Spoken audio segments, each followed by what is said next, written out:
Well, where do we find you this week, Mel? You've been on the circuit with the WBBL, haven't you?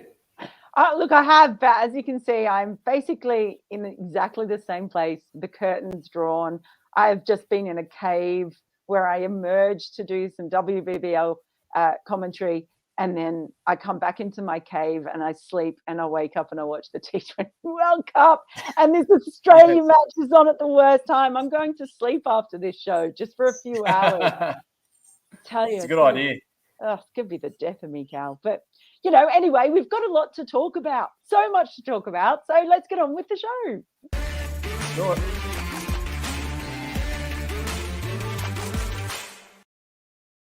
Hello, everyone, and welcome to Timed Out for Sporting News Australia with the great Callum Ferguson joining me in my little cave.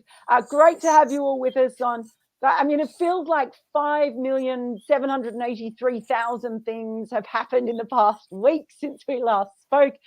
We can't cover everything, but we'll do our best to do a nice little whip around the world of cricket. And if you're joining us live, and I can see people on there already, please do say hi, drop us a comment or a question, and we will do our best to get it in the show. There you go. Send us your questions in the live chat.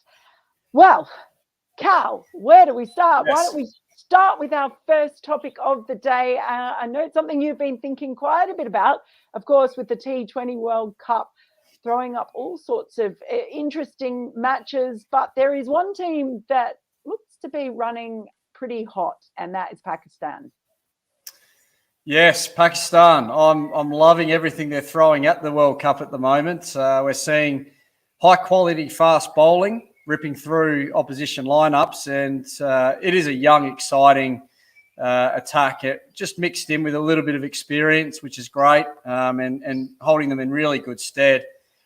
And then with the bat, well, they're just getting the job done at the moment, and it's not the same guys each time. It was Rizwan again getting another start in the last game, which set up a relatively simple run chase for them with the experience of Shoaib Malik coming to the fore towards the back end of the innings, and some clean hitting from Asif Ali getting them over the line. So they've claimed two huge scalps early in this tournament. To see off India the way they did in the first game with 10 wickets in hand was incredible. But then also to knock off New Zealand, who I believe are a high quality and high caliber side in this tournament as well, has them as well placed as anyone to go all the way this tournament. And, we know what Pakistan are like if they get any sort of momentum behind them.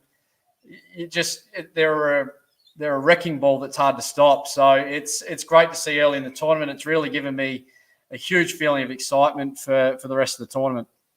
Yeah, and the way they did it, obviously there was so much hype around that India match, as there is. The first time they've beaten them in a World Cup, which was huge for them. The way they did it, and then a very different type of game against New Zealand. But I don't think there's been a more exciting period, despite the run chase and everything else, than that opening spell by Shaheen Shah Afridi. That surely was one of the great World Cup spells, whether you're talking about 50 overs or 20 overs. Yeah, it really was. But the thing for me, and having spent a lot of time with him and Haris Rauf at the Lahore Qalandars recently, we were seeing that, 2 in every 3 games, which was just incredible. I mean, he was swinging the ball at great pace and just blowing pads and stumps away for fun in the first couple of overs of each game. And it's just no surprise to me to see him doing it in this World Cup, and Haris Rauf's performance in the last game as well. We're just seeing, the emergence of 2 guys on the world stage in this World Cup, just really stamping some authority on the tournament and on the international scene. We've seen it from them sporadically throughout the last few years, but especially Shaheen Shah Afridi, the maturity he's starting to show is far beyond his years, and it's really setting up a huge tournament for the Pakistan national team. I'm really pumped to see it, and really pumped for those 2 young fast bowlers. We're going to talk a little bit about Australia, but who else has caught your eye? Obviously, Namibia, because we're a lot of us are on the Namibia train at the moment. Incredible to see them so far, isn't it?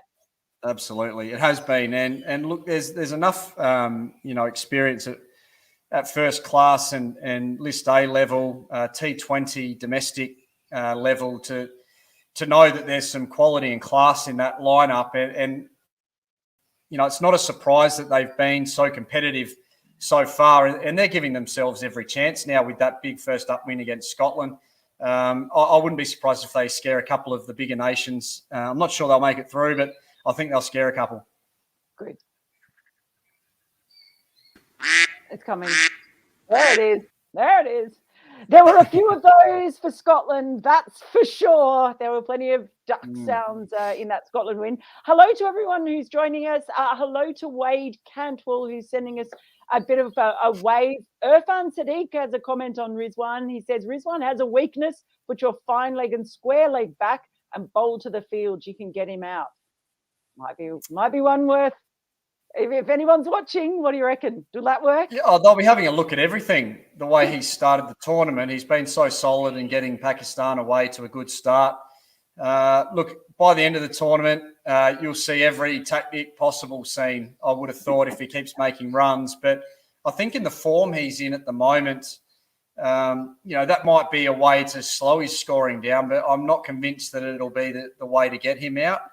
I think early you've got to pitch the ball up and try and swing it, especially over in the UAE. I think there's enough there in the air early to be able to take early wickets against any batting lineup. But it's an idea that's worth, especially if you've got guys with good pace in your lineup. I mean, there's not too many guys around in each lineup that are going to be able to go upstairs. It'll be one or two maybe from each lineup that might be able to go up there. But if you don't get him out going upstairs, then he'll be pretty settled by the time you start pitching the ball up. So, it's worth trying, though. There's no doubt about it. Yeah, it's a good point. But the thing I have loved the most, he's actually responsible for the best content we've seen video-wise. If anyone hasn't seen the ICC's video they put up of Rizwan visualising his every shot that he played, absolutely amazing to watch, including the little raise of the bat for when he got his half century. I've never seen anything like that. Okay, we've got some more coming up. I can see everyone in there. And just from Samath Joshi says, we as Indian fans were angry, but from a cricketing perspective, the better team won. Hope we come back stronger. That is a fantastic attitude to have, Samath. Good on you. That's how we want to see it. Everyone's disappointed when their team loses, but it's certainly exciting. All right, time for our second topic, which is the KOCK'S withdrawal. Obviously, this has been a very, very difficult one that's come up. I can see a comment there from Martin Lawrence. Hello, Martin, who says, I just find the whole de Kock situation sad. Nobody wins here, which is very true. What have you made of all of this, Callum? It is sad. I think sad's the right word. Look, I think we've obviously seen enough written in the newspapers and online at the moment that it's brought a lot of emotion out in a lot of people. We've seen a lot of hurt. We've seen a lot of anger, disappointment. And look, to be honest, I feel like it's seemed to be a bit of a knee-jerk reaction from Cricket South Africa. Obviously feeling as though having lost the first game, having seen some players kneeling, some not, some standing with a fist raised, we're seeing South African Cricket Board react to those pictures and people's views on those pictures. And I feel like there could have been a lot more time and effort put into what it might have looked like for that team leading into the tournament, rather than a knee-jerk reaction an hour out from the start of the next game and basically putting it on the players and saying, you have to do this. I feel like it takes a bit of the value of the gesture away if you mandate that it has to be done. I feel like if you're doing that, how do we know how the players feel about it? How do we know that the players feel like that's the best way to go about supporting the Black Lives Matter movement? Some players may feel like there's another way that they can show support, and that they might have a better option, or there might be obviously players that want to jump in behind it in that way with that gesture. Whereas if we just see teams and administrations mandating that they have to do it, does it devalue the gesture? I'm not sure. I'm still not 100% sure how I feel about it, but certainly I think it's been a knee-jerk reaction that hasn't been well planned. We've ended up with a sad situation where one of the best players in the tournament has been forced to step away effectively. I'm not sure. I feel like it's been handled as well as it possibly could have been. Yeah, I think, I mean, I'd like to know, obviously Temba Bavuma spoke about how shocked they were, and they only found out in the dressing room beforehand. Like, everything just seemed to happen so quickly. I think what is a real shame is that Cricket South Africa didn't actually think about this before the tournament. And because this thing about having different gestures, some doing something, some doing something else, has been going on for a while in South African cricket. So surely someone could have anticipated that this was there. And having spoken to Michael Holding a lot about the whole gesture of taking a knee, I know it's coming. They're going to hold off the ducks for us. Yeah. But having talked to him, and when you talk to someone like him about why it matters and what it signifies and everything else, Michael Holding's spoken a lot about education and understanding it. And I think your ideal scenario is that you get everyone together, you talk about the issue, how everyone feels about it, how everyone feels about certain gestures, and then you come up with something together that everyone buys into. And then what you're doing is you're sending a really strong, united, and hopefully positive message in taking a knee, if that's what the players decide that they want to do. And of course, we have to understand that it's a different situation in South Africa than it is, say, in Australia. It's got a whole history that's really complex, and it's been brought up now in those hearings.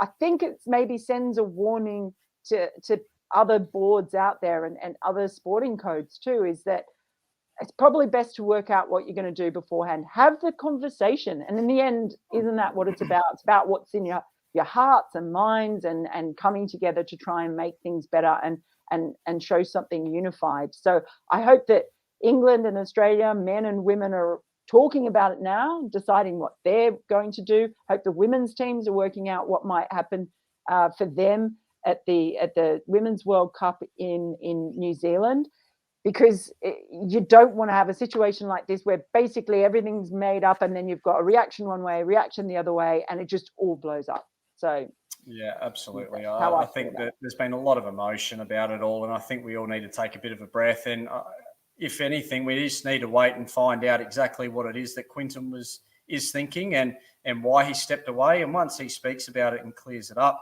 then everyone can make their judgments. But at the moment, there's a lot of people throwing a lot of anger his way and a lot of judgments when we don't know exactly what's taken place. And I think we just all need to take a bit of a breath. Yeah, he has been asked about it before, and he has declined to actually explain it too. So I guess he's got to decide whether whatever's happening in his future, if he's willing to actually talk to people about it and let we people might be waiting forever. He may never actually speak about it, which is the other thing, which I kind of hope he does come out and explain it. But at the end of the day, he's his own man, and he can make his own decision on that.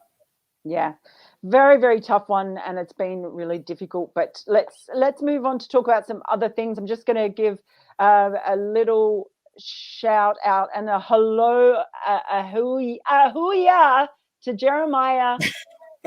To Jeremiah Talgogo Fruin. I hope I said that right. So a big hooyah to you. I didn't have much for you on that one. Yeah. We're very happy to have all of you here, but let's get on to our next topic. So much going on. What's happening? Australia plays Sri Lanka. Since we last spoke, Australia did sort of get by against South Africa. Wasn't exactly convincing, let's say, as a win. They They kind of scraped there in the end. So where do you think they stand at the moment? Dave Warner is laughing at reports of his poor form, he says, and they're now up against Sri Lanka. Yeah, so Sri Lanka found a little bit of form in the last game. To be honest, though, if Bangladesh had held their chances, they wouldn't have got anywhere near that target. But they had a few chances and they took them, and they won the game relatively comfortably in the end. But they looked dead in the water for mine, Sri Lanka. So I'm struggling to get a bit of a read on their form. Look, I still think Australia are a good lineup. I don't think everyone in Australia necessarily agrees, and there's some form that would probably stack up against me if we were going down that route. But I actually think with everyone back in the Australian side, it's a full-strength team at the moment. I feel like there's a good balance in these conditions. They're not entirely Bunsen burners where it's turning square and slow and whatnot, but it is lending itself to quality spin playing a huge part in the tournament. I think with Maxwell in good form and Steve Smith showing some good signs early, if the Australian openers can start to get away, then I think Australia's going to be as well placed as anyone to play well in these conditions. So, look, I feel like the first game for the Australian team was a great sign with the ball, and the way they got over the line in the end shows the depth of their batting.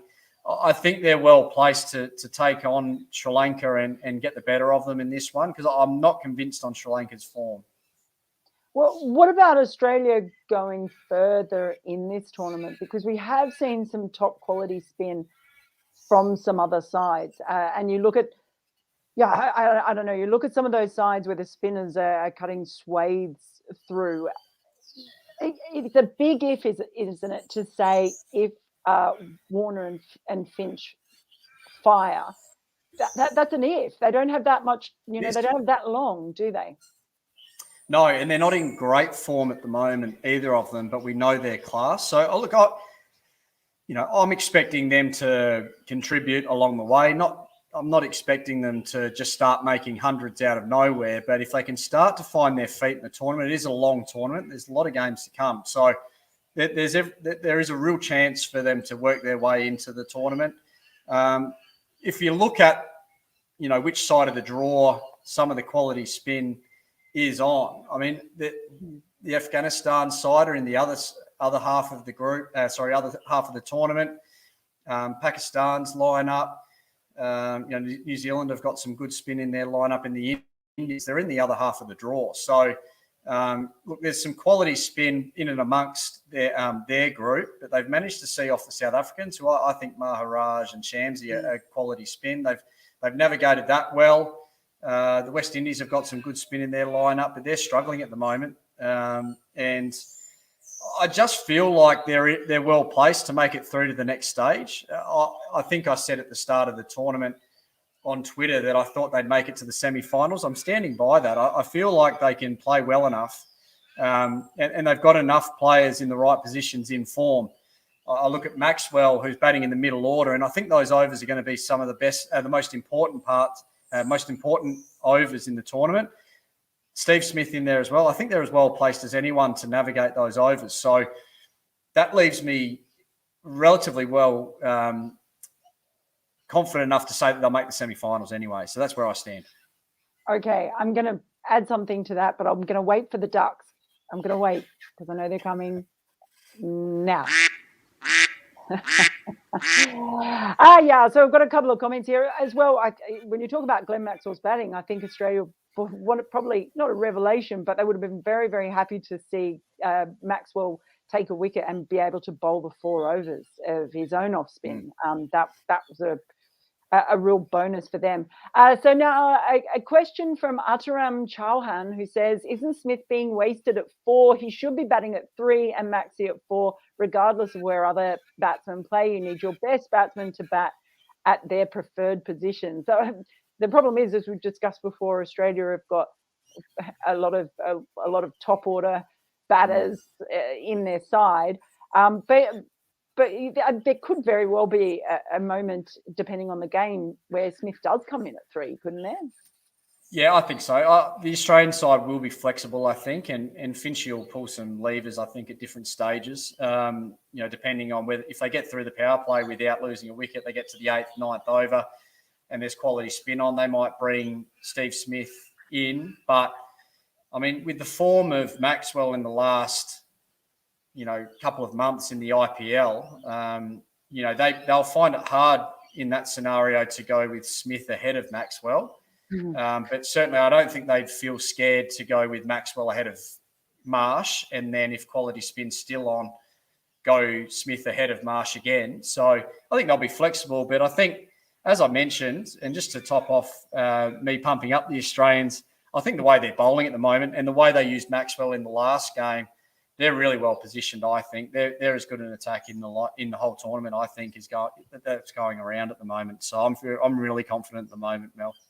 Oh, that's it. We shall see. I did take a brilliant piece of fielding by Markram, certainly, to get rid of Steve Smith. Another comment here from Irfan Sadiq on Australia. How do you feel Australia should shape up to play the mystery spin of Mahisha Thikshana? Yeah, look, they'll be doing their research. There's no doubt about it. But he's certainly got a threat and brings a threat in these conditions. There's no doubt about it. But, as I've said, with the mystery spin, it's been seen a lot in the last sort of 8 to 10 years. So people do their research. Still got to play it. And that's where I think that the Australians, with Steve Smith and Maxwell in the form he's in at the moment, they're well placed and positioned to handle that. But each player will play it differently. Each player will have their own game plans. I think you've got to be proactive against a spinner like that, whether it's using your feet down the wicket or getting deep in the crease. I think as long as they stay proactive and don't just get stuck on the crease, it's where the mystery spinners and then even guys like Rashid Khan they'll eat you up, they'll gobble you up and spit you out. Like that. Honestly, it'll go the wrong way for you. So I think it's really important that they stay proactive. Yeah, and just a comment, Samath Joshi agrees with you, says, I think players like Sky, Surya Kumar Yadav, Steve Smith, Kane Williamson, David Malan will be key for their teams in these pitches and conditions. I'm glad you're on board, mate. He's on board. He's on board. Okay, time for us to get all aboard our next topic for Timed Out this week. And it's you've going big. Khawaja for Ashes. Have to mention first, hello, yay, Ben Stokes for Ashes as well. Pretty excited about that. Huge. It could be two topics in one here. Yeah, I think Khawaja, we've got to get him in there now, I think. We've seen him. I think there's a staggering stat. He's opened the batting 7 times for Australia and he's averaging 90 or more. So I think what we need to do is generally when you're not sure about a position, you go with the form. And I think Usman Khawaja is showing the form. Whilst he's not opening the batting at the moment, I don't think the new ball's ever really bothered Usman, especially in Australian conditions. When he's batted at 3 or opened, he's always been really comfortable against the new ball. So, look, I think with the head concussion issues that Will Pucovski's been suffering, the question marks over his ability to handle quality short bowling, it has to come into question again now. I think that Usman's the best option we've got, and he's showing the form at the right time, and I would just be picking him. I was a bit unsure as to whether the Australian selectors would pick him last week, just with the fact that with his age and the fact that they had an opportunity to pick him at different times over the last 12, 18 months and didn't. I think his form's almost making him the front runner now, and it's something that I'm really excited about, and I've got no doubt, Mel, you are as well. Well, absolutely. He's one there. So you're calling it now. He must. Yeah, get him in. He must start. He must start. He must go big for Australia. Yep, get him in there. And I think Stokes is just so exciting for the series. He's just bringing another dimension that we were all worried about the series lacking. The potential for an unbalanced English lineup in Australian conditions. Even when they've been balanced in the past with that all-rounder, it hasn't worked for them over here in recent times. But I think he gives them a real chance to poach a couple of test matches. I think he'll be the difference in at least one test. I think so. It'll give them a chance to win one, maybe two tests. I wasn't expecting them to have a real impact over here, but he really does gel that lineup together. It gives England a chance to really throw a few punches in this series. Yeah, and I guess it also takes a bit of pressure off Joe Root, where, people are thinking who's going to score runs out here in Australia, and obviously the form that he's been in is sensational, but to have so much pressure on one player to do so much of the scoring, whereas that Ben Stokes can, Australia, have plenty to fear from him after Headingley in particular. So that just shores up their batting as well. It just gives them everything, doesn't it? Look, I have to tell you, Cal, I feel really nervous when I see that little trophy because I actually dropped it and broke it. Hang on, what? The actual Ashes? So here's a little fun fact for you. They have little replicas, right? Only a couple of them. They only make a couple of replicas that they present to the site. Yeah, and they're not cheap. They're worth like a couple of £1,000. Specially made. They're not the cheap little plastic ones you might be able to buy. Right. Yeah, I was doing a shoot before the last Ashes in Australia, and I was at Lord's and at the museum. And another fun fact, Moeen Ali had dropped it when England had previously won it and broken one, so they had to get a new one made. So he had this idea for a shoot in this shoot that I was doing on the Ashes, that I would have the proper replica that they present, and I would pretend to drop it, go out of frame of the camera, and then come back up with the broken one and go, whoops, oh no, I dropped the Ashes. And we set up to rehearse it. And I said, so what I'm going to do, I'll hold it here and I'll go down like this. And as I did that, fell from my hands. No. Broke clean. Yeah, broke it completely in half. The You're kidding. Curator just stood there like she went white as a sheet. The producer walked out. He couldn't handle it. He walked out. He left. And I sat there rocking backwards and forwards on the ground, with my head in my hand, just going, oh my God, oh my God, oh my God, oh my God, oh my God. That were the only words that I could say. That's unbelievable. Yeah. So I know what You'll it's never like. live that one down. You'll never live that one down. No, they remind me of it at Lord's quite often. So I believe you've had another one made up since then. So just a couple of £1,000. No big deal. Yeah, really, really bad. So Moeen and I have something in common. Neither of us should field in the slips. Clearly, we shouldn't field in the slips. Look, we've got time for one more topic. So let's bring it in. Tough times for WBBL batters. We've had quite a few low scores in the WBBL so far, and saw Elise Villani score her slowest ever 50 for the Stars the other day in a match that they won, but really laboured. Generally, it's been low scoring. Is that just conditions in Tassie, do you think? Yeah, potentially. Obviously, there's been a fair bit of rain around, so I wonder if the wickets are quite what they usually are down there in Tasmania. So, look, I'm hopeful that the scores will start to increase as we start to move around the country, particularly in Perth and Adelaide. I'm expecting the scores to start to increase, but it has been tough for the batters so far. I'm not exactly sure. Look, I think it might be just that the wickets are not quite as hard and fast as what they have been in the past down in Tassie. So I'm quite confident that the scores will start to increase. But there's been some headaches for the coaches, no doubt about it. The ability to get through the early periods against the new ball with wickets in hand. There are some high-quality fast bowlers in the WBBL at the moment, and they're having a real impact. Flamink and also Darcy Brown, we've seen them do some real damage early. So, look, I'm hopeful that the scores will start to increase as the tournament goes, but there's been some headaches for the batting coaches. There's no doubt about it. Yeah, well, you talk about Taylor Flamink getting 3 big name wickets in Annabelle Sutherland, Elise Villani and Meg Lanning yesterday, and then Darcy Brown getting a hat-trick. I don't know if you saw the ball by Kim Garth. That, like, honestly, I don't know how you feel about that ball, but that was a worldie, that one. Contender for ball of the season already. Absolutely. Outstanding. So So we've seen that. Anyone, I know there's a comment there from Samath saying Jemima is doing exceptionally well. Yeah, she really does look good at the moment. She and Harmanpreet Kaur are looking very good, sounding some warning signs. Anyone else who's stood out for you so far?